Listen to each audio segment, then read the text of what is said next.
Fala, meus queridos, sejam bem-vindos a mais um episódio de podcast. Hoje eu tô com um cara muito especial aqui do meu lado, mas antes de apresentá-lo, eu queria falar com você rapidinho que quer se posicionar no digital, quer produzir conteúdo ou escalar suas vendas por meio da internet, aponta teu celular aqui pro QR Code que tá aparecendo aqui em cima. Nós aqui do Estúdio Soul conseguimos te ajudar com toda a parte estratégica, comercial, tráfego pago, produção de conteúdo, enfim. Se você não tiver pelo computador, primeiro link na descrição, pode falar com a gente também.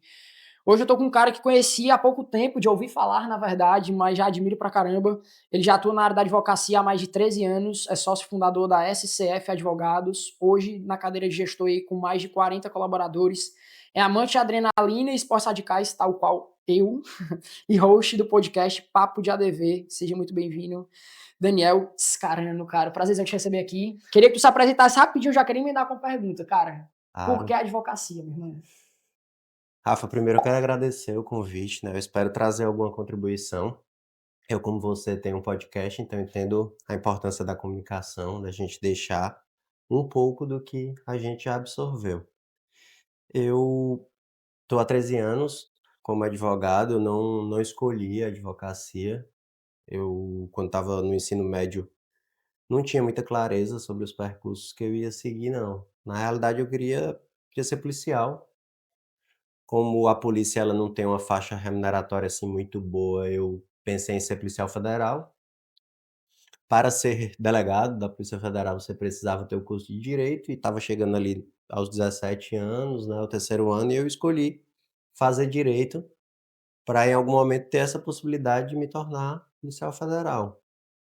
Mas também não era um sonho, uma vocação, era dentro das coisas que eu pensava para o futuro, uma estratégia que eu achava que poderia ser interessante, justamente por esse apego à questão da adrenalina, da experiência, me imaginava realmente numa operação policial, naquela coisa bem hollywoodiana, né. Durante a faculdade eu comecei a estagiar, encontrei algumas aptidões minha que poderiam ser aproveitadas na advocacia e foram. E aí me pareceu que seria uma boa estratégia ter um escritório, crescer na advocacia. Em paralelo a isso, eu percebi que para eu ser policial federal ou algum outro concurso, né, que é uma escolha comum dos estudantes de direito, tinha uma perspectiva muito grande de eu sair do Ceará, que eu sou muito apaixonado pela nossa terra. Realmente eu teria que ser uma contraprestação financeira muito elevado para viver o que a gente vive aqui. E aí um projeto foi se fortalecendo, enquanto o outro projeto foi enfraquecendo, o tempo foi passando na advocacia, a gente foi obtendo resultado, e hoje eu me encontro, assim, completamente realizado, sem nenhuma perspectiva de mudar de profissão, mas Exi nunca foi uma escolha. Existe uma diferença entre ser advogado, completamente diferente, né, e ser empresário. Do já que veio a questão empreendedorismo na tua vida? Se tu já tinha noção do que era empreender, se tem empresários na tua vida, ou se tu falou: "Não, cara, eu realmente penso na questão", porque normalmente quem quer ir para o empreendedorismo pensa muito na questão de furar a bolha, né, de Uhum. crescer financeiramente, de transformar a tua realidade, etcétera. Do dia que tu decidiu sair da advocacia, entre aspas, sair da advocacia e se tornar um empresário, cara, que é um jogo um pouquinho diferente. Rafa, cara, atualmente, né, nós temos aí uma década de diferença, e atualmente se fala muito nisso, né, no empreendedorismo, em furar a bolha ou pensar fora da caixa. Na minha época de capacitação, não. O estudante de direito, ele optava pelo concurso público e era uma opção que parecia ser mais interessante, não só pela estabilidade, mas a contraprestação financeira é realmente boa, né, assim, a gente não vê na iniciativa privada, salários tão competitivos assim como os altos cargos públicos, ou ser advogado.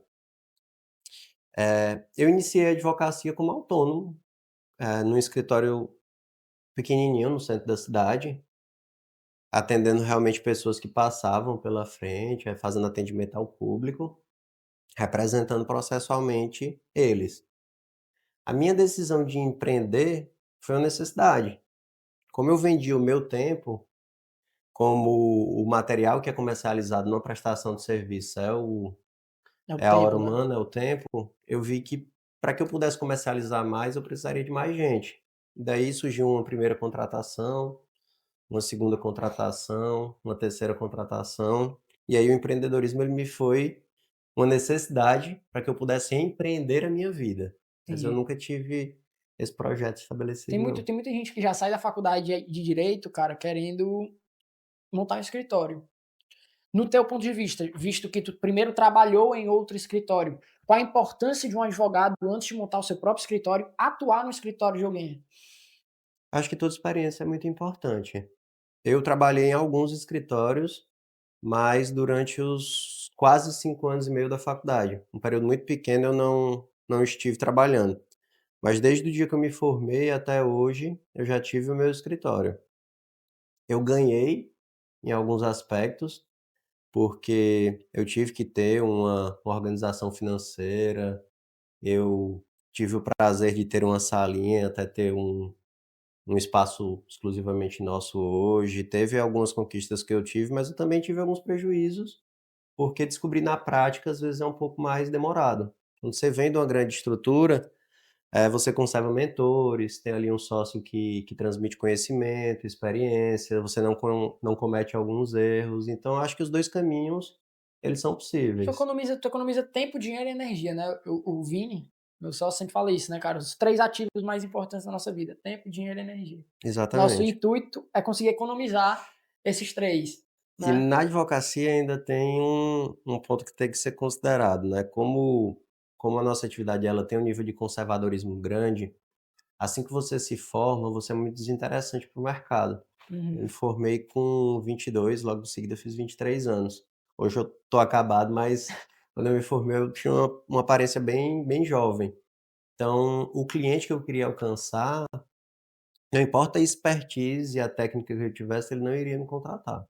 Não é como TI, não é como marketing, que você transmite ali o conteúdo que você tem, você mostra que você entende e ali já gera uma conexão. Não, na advocacia É a Fiducie, né? é, tem que ter um vínculo de confiança e quando a necessidade, quando a dor do cliente é muito grande, o que isso vai tornar a demanda mais rentável, ele vai querer a experiência clara ali nas rugas, no óculos. Então, se você tiver dentro de uma estrutura, você pode aproveitar esse seu amadurecimento sem estar passando por Massa, essa. massa. Tu falou sobre a questão de não ser interessante, né? O cara chegou no mercado agora, saiu da faculdade. Normalmente esse cara não é muito interessante para o mercado. Isso acontece para todas as profissões do mundo, né? O cara sai e não é interessante para o mercado. Como é que tu vê, talvez, cara, tu que tá no mercado aí há 10 anos já, mais do que isso, na verdade, o papel da internet nesse meio? Em que sentido? Hoje a gente vê que tem pessoas que estão na faculdade ainda, advogados que nem são advogados ainda, né? São bacharéis em direito, ou nem isso, são estudantes de direito, que já se posicionam no digital, já produzem conteúdo e etc. Tu vê que o digital hoje tem um papel de validação para esse cara assim que ele chega no mercado, ou mesmo assim não? Porque Ah, eu já ouvi os dois lados. Tipo assim, o cliente bom, de verdade, aquele cliente que paga caro, ele não vem pela internet, ele não é o cara de internet. Mas como é que tu visualiza assim, esse posicionamento na internet para esse cara novo que está entrando no mercado? Isso conta, não conta, tem importância ou não? eu acho que a gente não pode ser conclusivo, né. Só dá para fazer dessa forma, só dá para fazer dessa forma. Agora o que eu penso é que, de fato, o cliente mais qualificado, só a internet ainda deixa um certo distanciamento. Não que não seja possível, não seja possível, até porque nossos clientes, são seres humanos, então cada ser humano vai ter a sua visão de mundo. Para ele pode não ser um problema. Sim. Eu também não tenho experiência em nível nacional, nenhum acesso a todos os dados para responder com perfeição, mas o que eu vejo é que realmente só a internet para esse cliente qualificado não consegue ter esse acesso direto. Agora, hoje, com com o avanço, né, das tecnologias, se torna muito mais democrático o acesso ao cliente.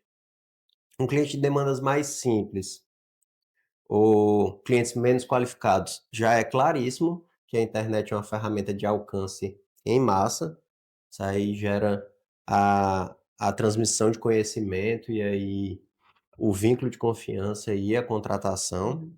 e que para o cliente qualificado, você consegue se utilizar da internet para mostrar a realidade e também alcançá-lo. Para validação, né? Para Isso. validação. Então eu acho que, assim, só a internet, só um bom posicionamento, só um bom alcance, não acessa qualquer cliente. Sim. Mas, assim, uma estrutura real, um posicionamento real e até um pouco mais tradicional, somado à internet, é bem mais eficiente. E nós temos aí grandes cases que Falam isso, demonstram demonstram isso, isso, né? assim. Tu falou de estrutura real, por exemplo, certo? Tu acha que hoje no mercado que a gente está, obviamente existem diversos formatos, diversos públicos, mas o cara que quer montar o primeiro escritório dele, ele precisa ter um escritório físico? Dá para começar de forma mais online, mais home office, depende da demanda. Como é que tu visualiza isso? Por exemplo, vou te trazer um case. Hoje a gente tem um casal que é cliente da casa, são clientes da gente, que são um casal de advogados 100% home office, cara. Dois trabalham de casa, tem um escritórios em casa, não recebe cliente, nada, 100% digital. Então, tu visualiza que isso é uma possibilidade, depende do nicho que tu vai atuar, se tu vai mais trabalhista, se tu vai mais consumidor, se tu for empresarial, tu tem que ter o teu escritório. Como é que tu visualiza a importância do escritório físico? Eu acho que é possível e inclusive, assim, para iniciação é a minha sugestão, né.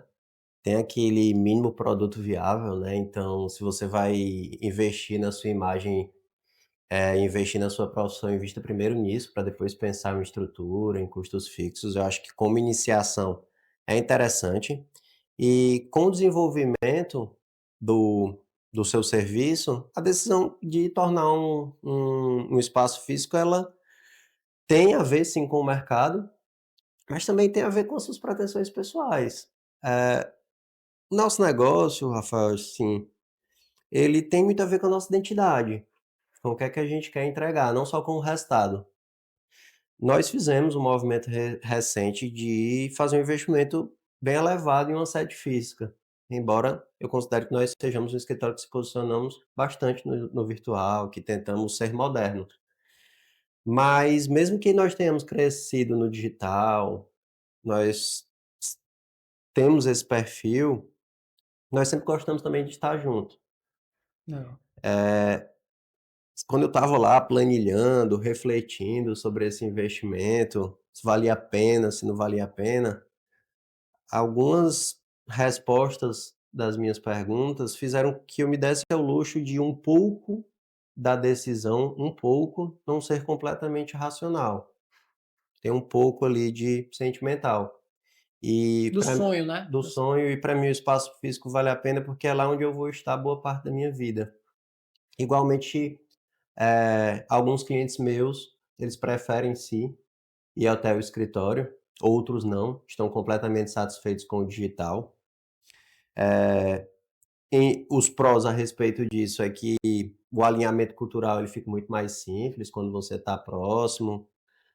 Eu mostro uma autoridade para o cliente mais qualificado, porque se eu existo ali fisicamente, é um selo do que realmente eu tenho aquela capacidade, né, de administrar demandas mais sérias. Agora eu não vejo nenhum impeditivo de você se ser ter os mesmos resultados de forma virtual. Eu acho que tem a ver com o perfil, com o Sim, perfil. Eu vejo total. que tem muita gente que está muito grande e decide realmente ficar em home office. Eu particularmente eu não penso em fazer isso, a maior parte da minha equipe ela é júnior, eu gosto muito de trocar ideia, de saber uma reflexão a respeito do processo. O meu cliente gosta também de vir ao teu escritório, então a gente recebe, a gente tem um cafezinho especial, a gente conversa, a gente Tem a experiência completa, né? No final das contas, não é só advocacia por advocacia, né? completa, É a experiência, cara, a mas eu experiência. particularmente não acho que seja uma estratégia única ou um exemplo não. Eu acho que depende do seu Depende da perfil. estratégia e do É, perfil também, dos sonhos, das ambições. depende A gente tava mais até conversando aqui nos bastidores antes de começar, eu falei, cara, eu não tenho a menor vontade de ter um espaço grande com muita gente, etc. Não, cara. Quanto menor, quanto menos gente pra mim, melhor. Margem. perfeito e É uma estratégia, é uma famoso. estratégia muito boa e o pouco que eu aprendi durante esse percurso é que, a gente não precisa ter a melhor escolha em cada ponto.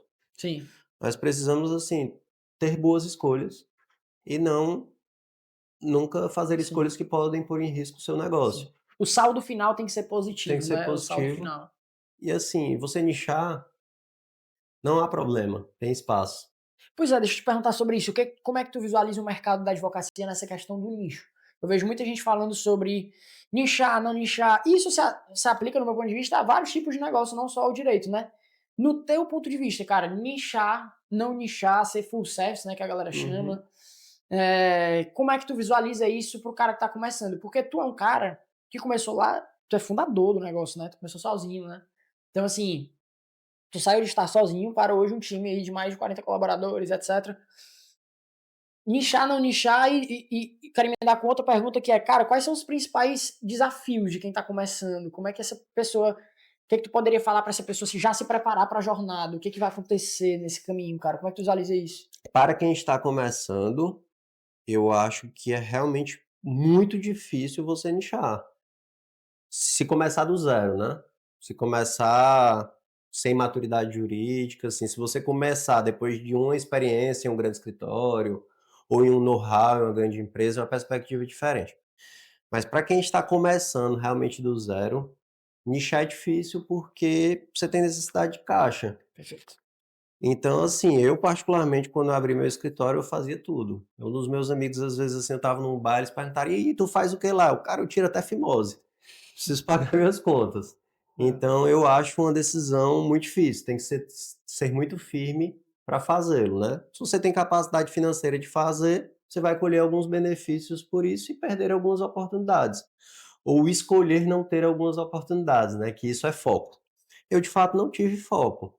Eu realmente abri o meu escritório, direcionava para áreas que eu tinha mais aptidão, mas eu fazia tudo. Eu Legal, tinha que legal. pagar as contas. E essa minha resposta, ela já está linkada com a segunda resposta, que tem a ver com a dificuldade da advocacia, que é o caixa. A advocacia, dos negócios que eu assessoro, e hoje nós já temos mais de 22 nichos específicos na advocacia empresarial, eu nunca tive acesso a uma profissão que tivesse margens tão boas. Se você ingressa com demanda judicial, você pode cobrar uns honorários no resultado, chegam ali até 30% do resultado do processo. Então, se o resultado do processo é 1 milhão, você pode ter uns honorários de 300 mil reais sem fazer investimento algum. Então, eu nunca tive acesso a essas margens. Agora, nós suportamos um problema de caixa. Nesses processos mais rentáveis, nessas demandas mais complexas, elas exigem mais tempo. Então, você vai ter que ter aquela organização financeira para suportar o tempo de vir o resultado. A internet, de certa forma, ela também acelerou um pouco nessa captação de clientes, né? Você vê que hoje um advogado recém-formado consegue fechar uma quantidade relevante de contrato ali no mês. E isso na minha época era mais difícil, mas mesmo assim, esses clientes, em regra que eles estão fechando, os valores iniciais eles são muito menores em relação ao que vai vir no final do processo. Então eu acho que você tem que olhar para o caixa, Massa. você tem que ter ali uma organização financeira para suportar o tempo. Legal, eu tava falando com um parceiro da gente, um grande amigo também, que também é da área da advocacia, ele fala assim, cara, não nicha pelo serviço, nicha pelo público. Uhum. Entendeu? Então, nicha no seguinte sentido, eu quero um público A.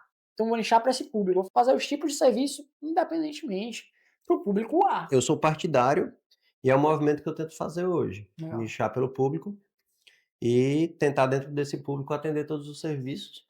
Que esse cara precisa, né? Para ele não precisar Precisa. nem ter a possibilidade de procurar outro escritório. Que... Precisa ir em nível Nordeste, atualmente, o que a gente vê é isso. O meu cliente, que ele tem um vínculo de confiança comigo, ele quer que eu faça uma demanda, mesmo que eu não tenha aquela expertise. Sim. Mesmo que eu seja claro com ele que eu não tenho aquela expertise, ele me indaga a respeito dos riscos que correria, e eu explico com muita honestidade, até porque como eu quero advogar enquanto eu viver, eu preciso que os clientes confiem em mim.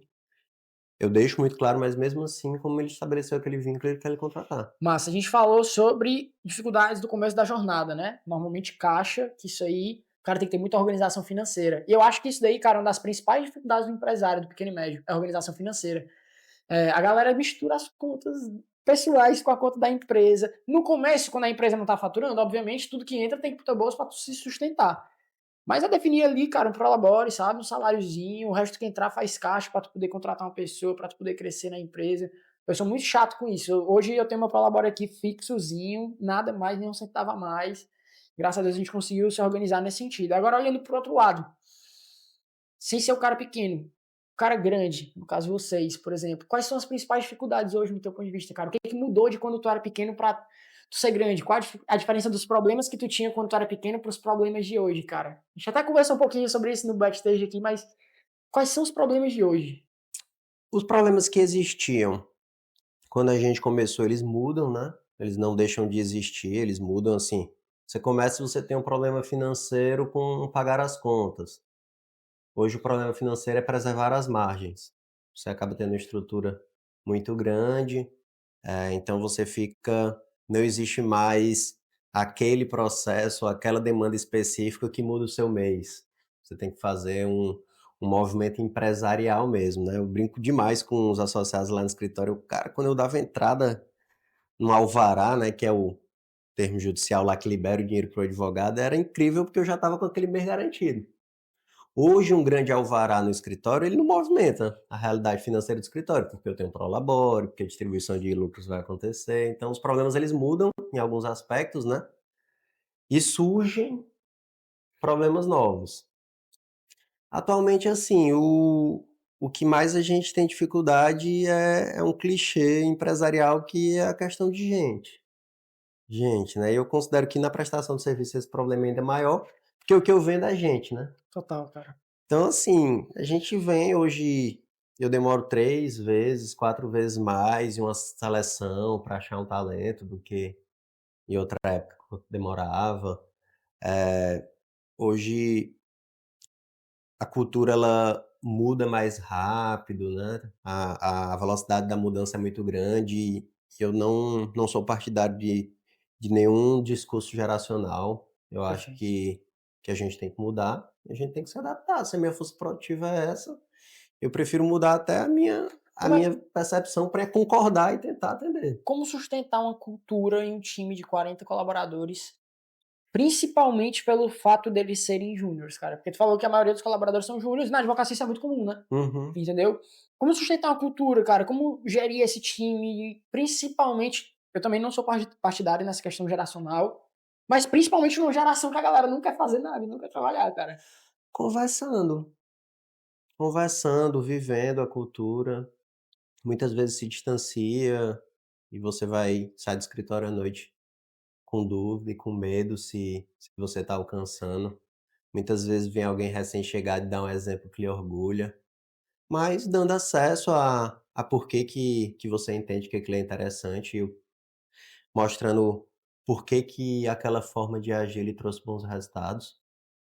Escutando também, assim, o ponto de vista dos colaboradores, por que ele acha que aquilo não é mais interessante, tentando entender e tentando se aproximar, Nossa, gerando um convencimento, né, até quando seja possível, nem sempre é possível e aí tem um distanciamento, né, faz parte, né? É faz. difícil, cultura, manter as pessoas engajadas, só que tem outra questão que é processos dentro da empresa. Hoje tu é gestor do time, né? Como é que tu organiza essa questão processual? Em que sentido, cara? Como é que tu faz para conseguir manter o time produtivo? Tu tem hoje pessoas líderes de setor, tu tem gerente, tu que é a pessoa responsável por isso. Se tu tem gerente, se tu tiver líder, quando foi o momento que tu sentiu a necessidade de botar essa pessoa na equipe? Como é que tu sente nesse sentido? Rafa, hoje eu tenho, um sócio de cada área do direito que a gente atua. A construção do nosso escritório, ela é um misto entre um desenvolvimento de um escritório boutique, que tem pouquíssimas pessoas com excelente qualidade, e um escritório que trabalha em massa, que tem uma quantidade muito grande de pessoas e não é que tenha menos qualidade, mas administra demandas mais simples. Eu tento fazer esse misto, eu fico no meio do caminho, porque eu pego um sócio de cada área e ele só olha para o seu setor. Tem um sócio da área trabalhista, um sócio da área civil, um sócio da área societária, tributária, previdenciária, família e sucessões. Então cada um dele olha para aquela para aquele conjunto de processos de clientes que eles administram. Acima deles existe uma controladoria, que é uma gestora que também é advogada, mas é gestora de carreira, sempre atua no administrativo, e tem a equipe dela só para supervisionar o processo de todas essas áreas. Cada sócio tem o seu perfil, tem a sua forma de tratar. Um sócio que conversa com um empresário, com um societário, nem se comunica com a sócia de direito de família, que só fala em sentimento, em divisão de guarda, em briga de cachorro. Mas os processos, todos eles seguem para manter a segurança que é necessário para o processo judicial. Ah, Daniel, isso aí é extremamente fino. Não, a nossa linha produtiva é humana. Então tem muitas variáveis que no dia a dia a gente vai aprendendo a administrar. Não é uma linha de produção, não sei de contabilizar quantas horas eu entreguei, eu nunca tive facilidade em administrar um timesheet que os sistemas oferecem. Não, tem olhômetro, tem desenvoltura, tem qualidade da peça, tem Apagar incêndio. isso, tem, e a gente vai administrando da melhor Cara, forma. que massa. Tu é fundador da empresa, tu fundou ela sozinha? Atrás? Quando tu Eu fundou, não? comecei com minha irmã. Tu e tua irmã? Ela tá contigo Foi. até hoje ou não? Não, com pouco tempo minha irmã tinha um perfil muito mais corporativista, e aí ela foi para uma empresa, com pouco tempo ela foi para uma empresa multinacional e está no Rio de Janeiro até hoje. Mas Do jurídico também, mais lá. hoje tu tem quantos sócios? Hoje eu tenho 6 É sócios. tu e mais seis. Sim. 7 pessoas no total. Essa pergunta que eu vou fazer ela vai ser insignificante, mas eu quero ouvir teu ponto de vista. Cara, ter sócio ou não ter sócio? Como tu visualiza essa parte societária, visto que você tem 6 sócios, então tu tá na propriedade falada, visto que tu é fundador único da empresa, vou considerar único porque tua irmã não tá mais contigo, Saiu. certo? Ter sócio ou não ter sócio, que momento tu bota o sócio, que momento faz sentido ou não faz sentido ter esse cara contigo, como é que tu visualiza essa questão societária, até porque tu também atua na parte societária, Uhum. no escritório, então tu vê muita briga de sócios, tu vê muita empresa indo à ruína por causa disso, Já passei por isso, inclusive. já passou por isso, inclusive, então como é que tu visualiza essa questão, cara? Pra quem tá ali pensando em começar um escritório, aí vai chamar um amigo da sala dele pra montar com ele. Faz sentido, não faz sentido? Como é que tu visualiza isso, visto que tu já é mais maduro nesse sentido? Tem cases de grandes escritórios que é um único advogado, né? Mas eu considero que sejam modelos mais antigos. Eu acredito que, de forma contemporânea, as pessoas elas costumam se unir para administrar melhor suas competências. Eu acho que é uma estratégia mais segura, mais saudável, porque você administrar tudo só, você vai ter que trabalhar uma ambidestria ali com muito investimento de energia para que você seja responsável por todos os setores do escritório, e é possível. Se nesse percurso você visualizar alguma pessoa que está alinhada com você sobre a sua visão do futuro, tem um vínculo de confiança e lhe complementa, eu acho que pode ser uma jornada mais segura, Massa. mais segura. Agora é uma escolha que tem que Individual também, né, cara? eu não desencorajo não quem achar que quer fazer esse percurso só, mas vai assumir Hum, alguns riscos, né, alguns ônus a mais, mas também os benefícios, né, legal. vai estar só O meu sócio sempre fala isso, né? Eu tenho um sócio aqui na empresa que foi sócio investidor, uhum, não operacional, então operação totalmente minha, gestão totalmente minha. Inclusive já comprei a parte dele aqui da empresa, mas ele sempre falava assim, cara, se for ter sócio, tenha sócios complementares. Pessoas que fazem o que você não faz. isso. E muita gente pensa do jeito contrário, caramba, ele é muito parecido comigo, vai dar match, vai dar certo. Entendeu? E é E depois, normal, é normal, faz parte da imaturidade muitas vezes, né? isso, Do cara não entender que o ideal, no melhor dos mundos, é que teu sócio cumpra papéis que você não quer cumprir ou você não pode cumprir. isso. Ou se ele for parecido, que vocês definam atividades diferentes, para os dois não ficarem fazendo a mesma coisa. Porque se os dois fizerem a mesma coisa, a gente não tem resultado bom, né? Nesse sentido, Pelo menos não completo, né, não completo de como poderia ser. Porque senão você vai ter que contratar uma pessoa para fazer uma cadeira que poderia ser societária. e é mais difícil, né. Você contratar alguém para fazer o que você não sabe fazer é possível, mas é mais difícil. Até porque quem constrói o negócio do zero, esse discurso dos grandes empreendedores, assim: "Contrate alguém melhor do que você", Isso é real, é claro, né, você tem que formar uma equipe melhor do que você, mas quando você está construindo um negócio do zero, você não consegue contratar ninguém melhor do que você. Que é caro, né? Sim, é É caro. caro, é É caro. caro. Para você contratar alguém melhor do que você tem que ter condição de pagar É. essa pessoa, né. Então, você não ter controle nenhum e conhecimento nenhum sobre aquela área do escritório, não é interessante, Sim, não é sim. interessante. Saiba pelo menos o básico, né? Sim, Tem um negócio que eu gosto muito que é o profissional inteiro. O que é o profissional inteiro? Aquele que entende sobre todas as áreas, ele é específico de um, mas ele entende sobre todas as áreas, até para tu conseguir cobrar dessas pessoas. exatamente. Já falei isso hoje de manhã com os meninos aqui, velho. Como eu já trabalhei muito tempo na área do audiovisual, já fui filmmaker, já fui editor, já fui designer, já fui gestor de tráfego, enfim, já passei por toda a cadeia. Eu sempre falo assim, galera, eu quero que vocês sejam melhores. Eu também trabalho com galera que é mais júnior, hoje os meninos estão muito bem, mas eu falo assim, é melhor tu treinar no final das contas. Tu que tá começando, inclusive vocês estão assistindo, no começo da jornada é muito melhor às vezes tu contratar um júnior, tu treinar esse cara, passar tua cultura para esse cara, né? Muitas vezes um cara cru, um cara no início de jornada, para que futuramente ele seja melhor do que você e já esteja dentro da cultura, né? A minha história foi assim, a minha história ela foi construída dessa forma. Todos os sócios, inclusive, eles foram verticalizados. Só houve um sócio que teve acesso horizontal e se deu pelo fato de uma elevada expertise em uma área e tal, mas Massa. normalmente a nossa estrutura ela é construída desde o estágio até a sociedade. Quando foi o teu estralo nesse sentido de perceber assim, cara, virei uma empresa grande? Porque tem uma hora que tu olha assim, caramba, eu virei uma empresa grande, cara. Tô com 40 cabeças aqui comigo, meu irmão.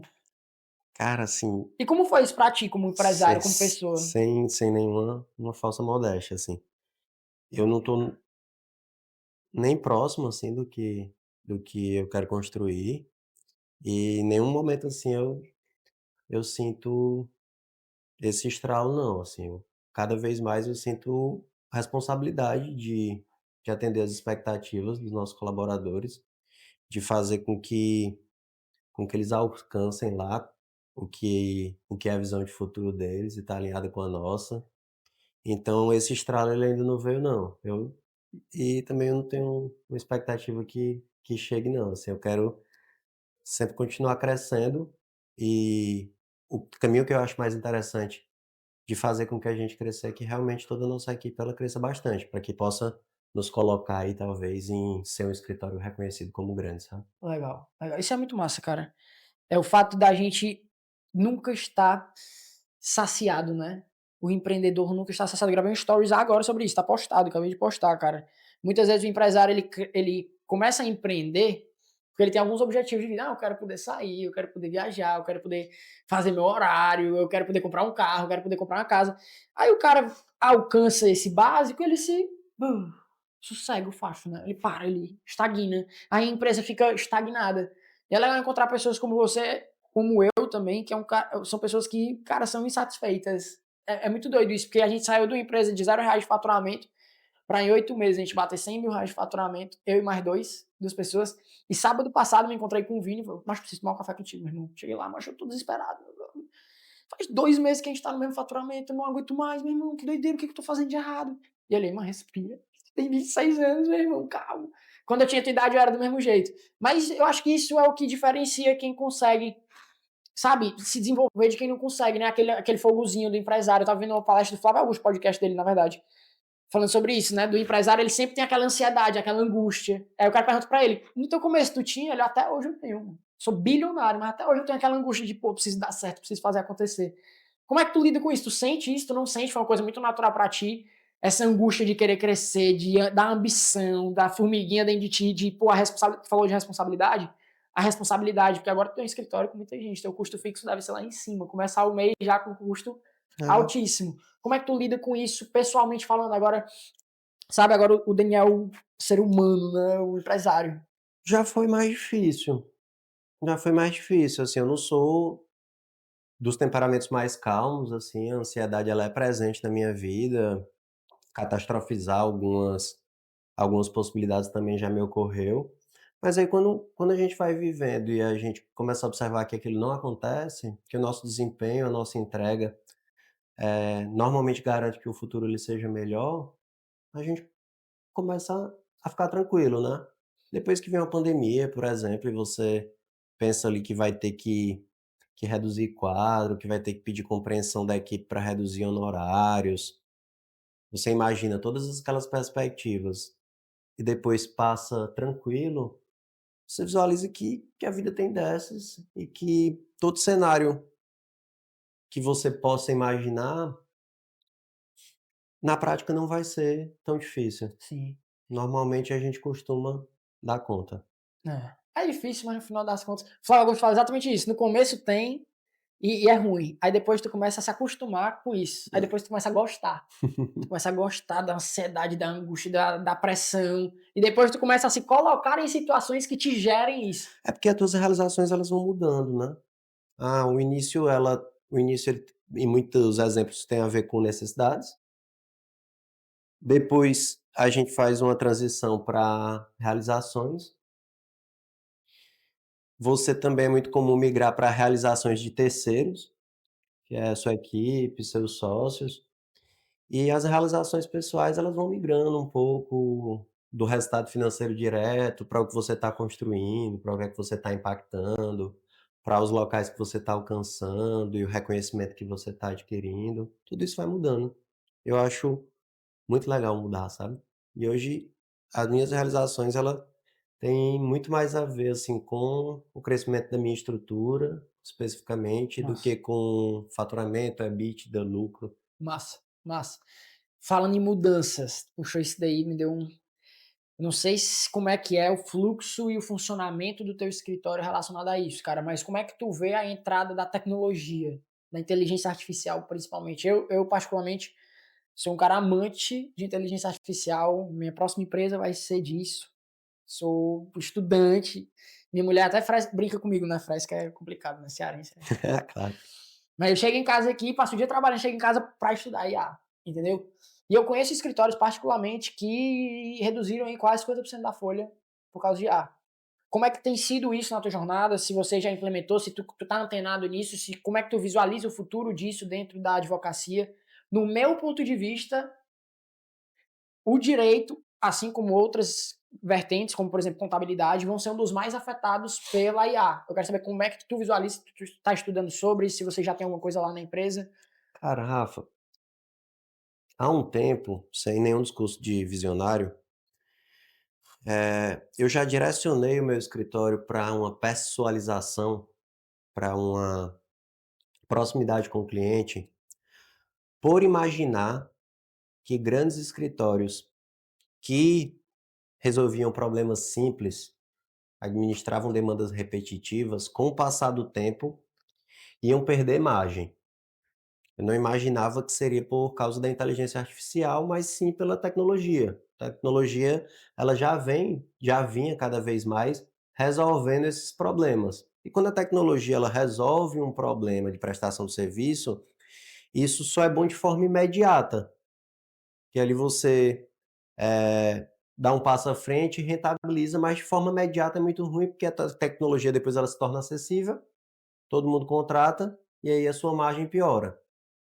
Então eu já tinha essa expectativa negativa com esse serviço repetitivo. Por isso que vim conduzindo meu escritório para essa pessoalidade, para esse vínculo de confiança, por uma abordagem regional. Nós não somos um escritório que nós posicionamos atendendo no Brasil todo.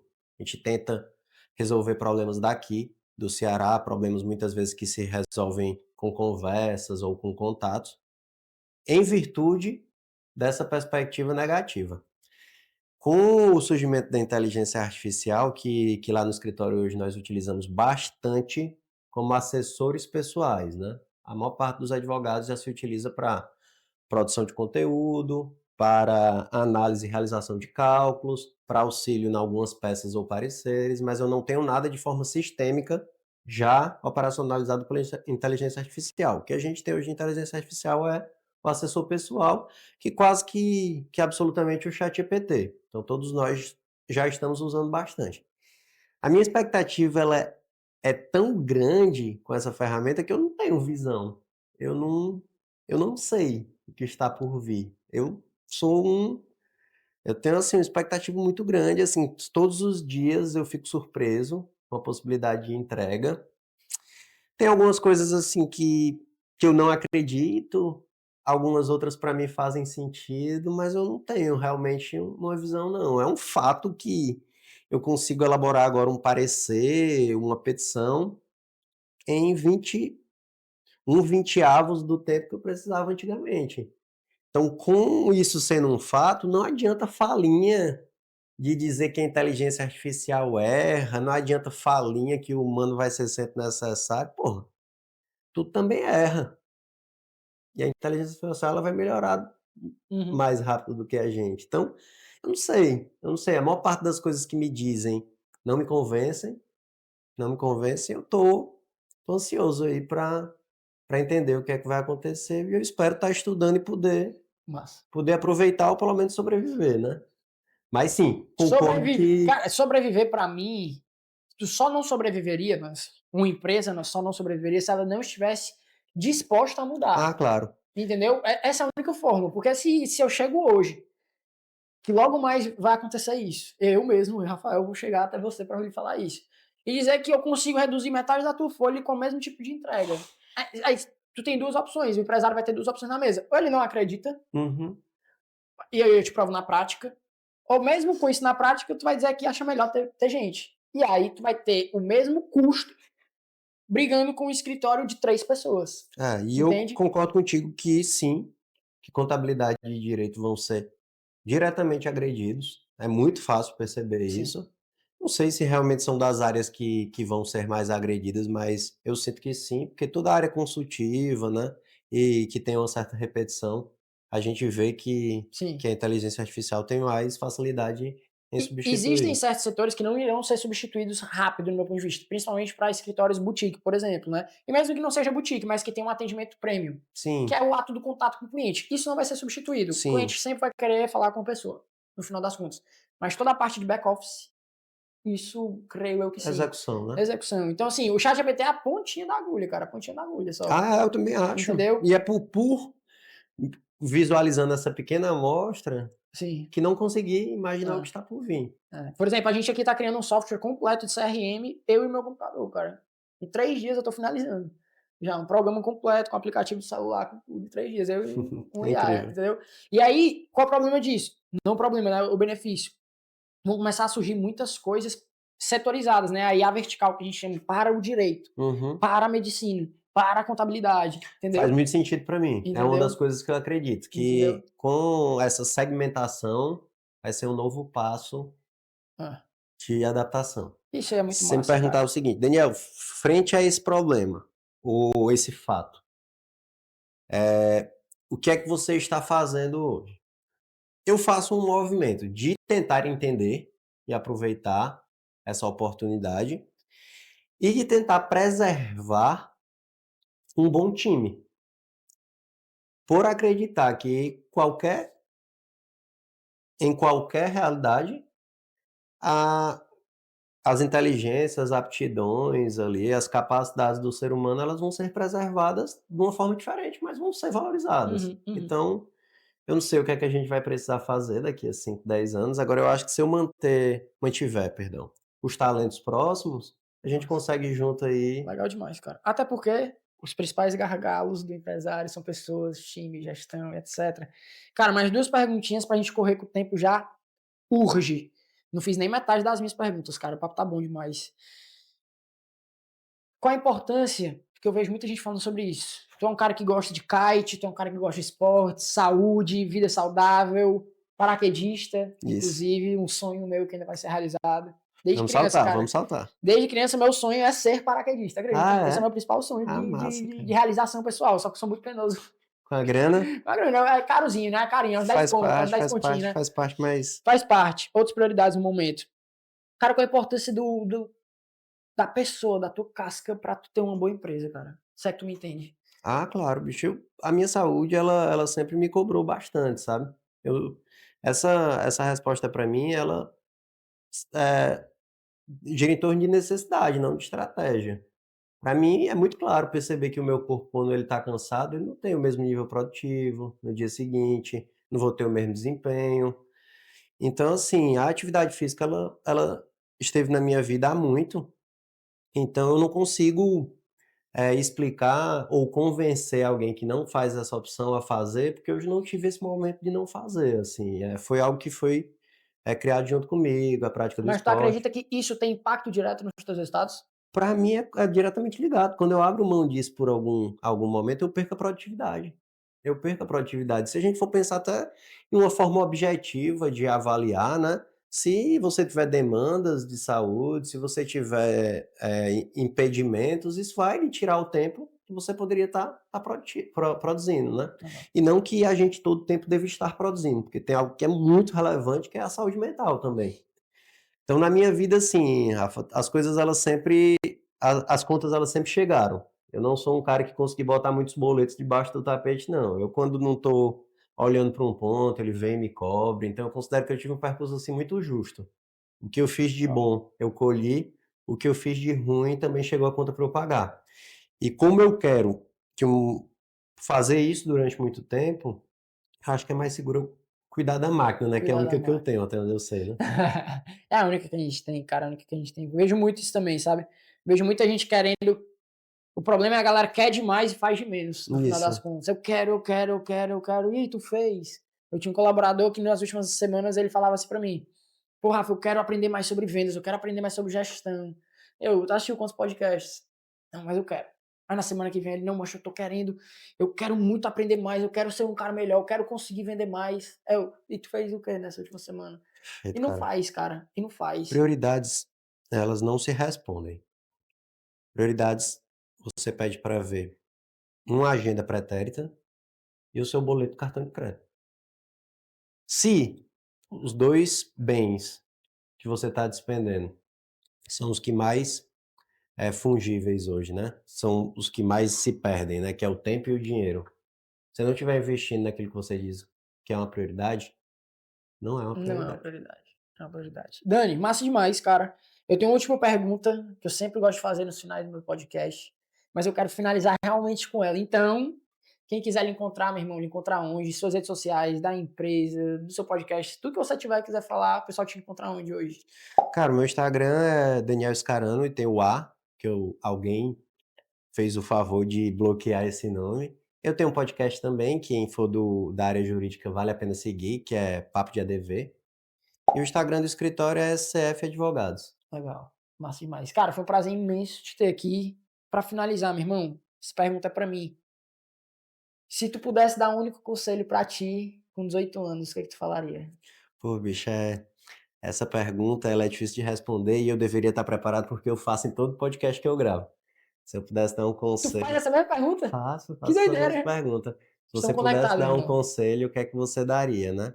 Com 18 anos. Com 18 anos.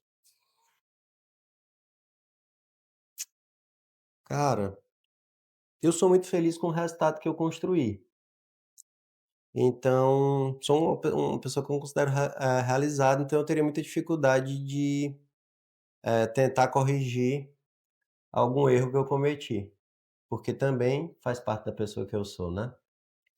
Mas, como é um conselho e eu ficaria ansioso por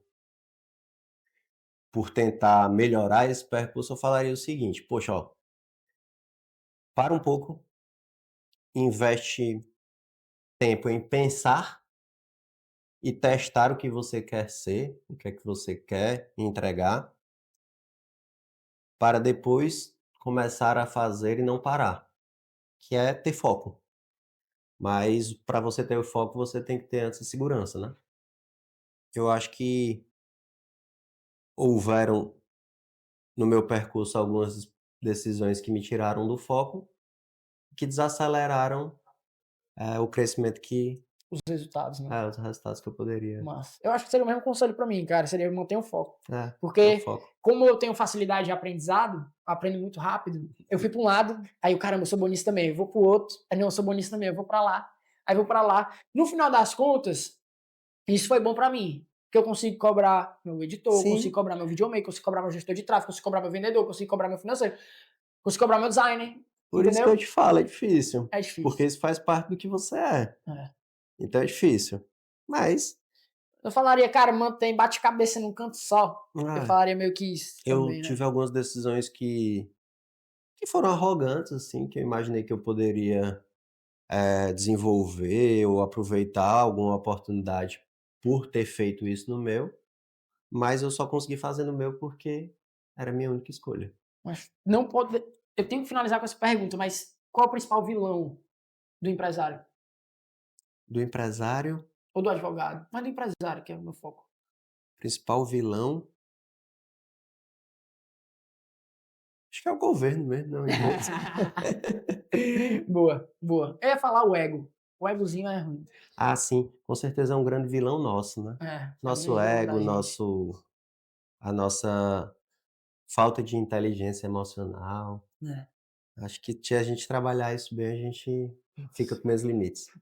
Danielzão, cara, prazer imenso conversar contigo, de verdade. E Prazer meu, você que bicho, foi chegou muito até bom. aqui, não esquece de curtir, compartilhar, se inscrever. Para encontrar nossas redes sociais, eu particularmente, @Brandão no Instagram e @Estúdio Soul, com E, tá? Estúdio Soul, SOW no final. Tamo junto, foi um prazer ter vocês aqui. Espero vocês no próximo episódio. E é nóis.